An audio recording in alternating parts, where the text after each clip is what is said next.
स्वरूप आत्मस्वरूप में निश्चल बुद्धि वाला किसको कहा है, उसके लक्षण क्या है? श्री कृष्ण जी बोले, हे अर्जुन, जो महापुरुष मन की सब कामनाओं को त्याग देता है और अपने आप ही में प्रसन्न रहता है, उसको निश्चल बुद्धि कहते हैं। दुख में किसके मन को खेद नहीं होता और सुख में किसको आसक्ति नहीं होती, और प्रीति भय क्रोध जिसके जाते रहते हैं, वह महात्मा स्थिर बुद्धि वाला मुनि कहलाता है। जो शुभ पदार्थ प्राप्त होने से हर्ष नहीं रहता, अशुभ से अप्रसन्न नहीं होता, उसी को स्थिर बुद्धि जानना चाहिए। और कछुआ जैसे अपने अंगों को सिकोड़ लेता है, उसी तरह जो पुरुष अपनी इंद्रियों को विषयों से हटाता है, उसकी बुद्धि स्थिर जाननी चाहिए। निराहारी पुरुष के विषय घट जाते हैं, परंतु विषयों में उसकी चाह बनी रहती है।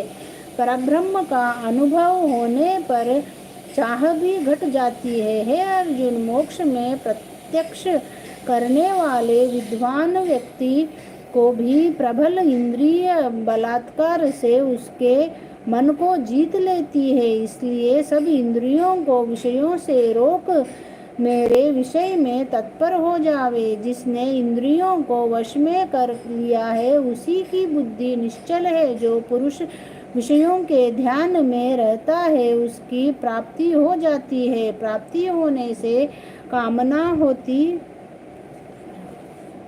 होती है। इच्छा के पूर्ण न होने से क्रोध की उत्पत्ति होती है। क्रोध से विवेक होता है। अविवेक से स्मरण शक्ति नष्ट हो जाती है। स्मरण शक्ति के नाश होने से बुद्धि क्षय होती है। जिसको बुद्धि का नाश हुआ, वह विनाश को प्राप्त होता है। जो पुरुष राग द्वेष से रहित हो अपने मन को वश में रखता है, वह शांति को प्राप्त होता है। शांति मिलने पर सब दुखों का नाश हो जाता है।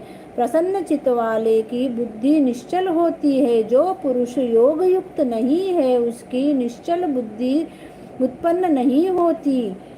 ईश्वर में भावना नहीं होती। भावना के न होने से शांति प्राप्त नहीं होती। अशांति को सुख कहाँ से मिलेगा?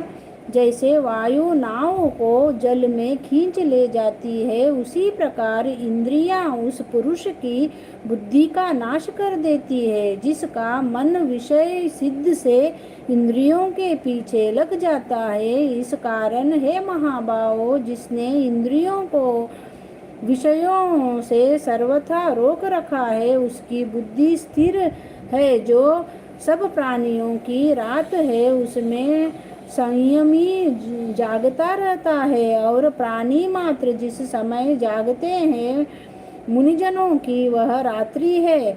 जल से भरे समुद्र में और नदियों का जल भरने पर भी वह अपनी मर्यादा पर रहता है। उसी प्रकार जिस पुरुष में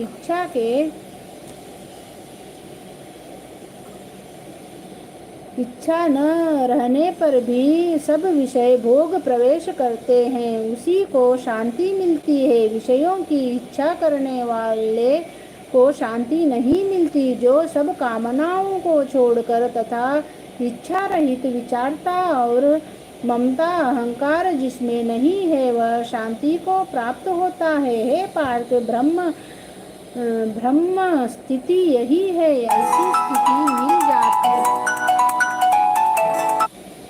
ऐसी स्थिति मिल जाने पर प्राणी फिर मोह में नहीं फंसता और अंत समय में निर्वाण ब्रह्म को प्राप्त होता है। इति श्रीमद् भगवद गीता उपनिषत्सु ब्रह्म विद्या योग शास्त्र श्री कृष्ण संवादे आत्म संयम योगो नाम द्वितीय अध्याय समाप्त। बोलो श्री कृष्ण भगवान की जय। दूसरा अध्याय का महात्म। नारायण जी बोले, हे लक्ष्मी, दक्षिण देश में एक